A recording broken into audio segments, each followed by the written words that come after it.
বিসমিল্লাহির রহমানির রহিম। বাংলাদেশ জাতীয়তাবাদী ছাত্রদল ঢাকা কলেজ কর্তৃক আয়োজিত বিশ্ব বন দিবস উপলক্ষে আয়োজিত আজকের এই মানববন্ধনের উপস্থিত সম্মানিত সভাপতি, ঢাকা কলেজের সমস্ত স্তর থেকে গড়ে ওঠা নেতৃত্ব, ঢাকা কলেজ ছাত্রদলের বিপ্লবী সভাপতি জনাব শাহিনুর রহমান শাহিন ভাই, উপস্থিত ঢাকা কলেজ ছাত্রদলের সংগ্রামী সাধারণ সম্পাদক, কারা নির্যাতিত ছাত্রনেতা জনাব মির্জাউল ভাই সহ ঢাকা কলেজ ছাত্রদলের শীর্ষ নেতৃবৃন্দ, আসসালামু আলাইকুম। প্রিয় নেতৃবৃন্দ, আপনারা জানেন কোন গুণের মহারানী স্বৈরাচার শেখ হাসিনা বাংলাদেশে একটি নতুন সিস্টেম চালু করেছিল, মানুষের বাক স্বাধীনতা হরণ করেছিল।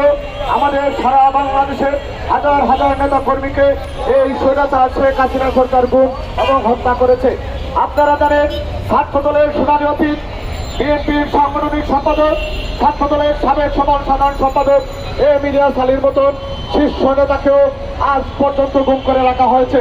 আমরা আজকের এই মানবাধিকার দিবসে আমি এম ইলিয়াস আলী সহ বিএনপি এবং বিভিন্ন রাজনৈতিক দলের যে সকল নেতা কর্মীরা আজও পর্যন্ত গুম নামক কারাগারে বন্দী রয়েছে, আজকের এই মানববন্ধনে এই জায়গা থেকে আমি সেই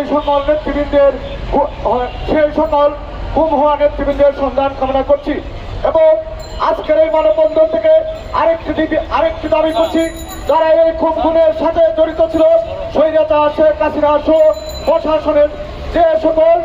প্রশাসনের যে সকল ব্যক্তিরা এই গুমের সাথে জড়িত ছিল, সেই সকল ব্যক্তিদেরকে দ্রুত সময়ের ভিতরে আইনের আওতায় আনতে হবে।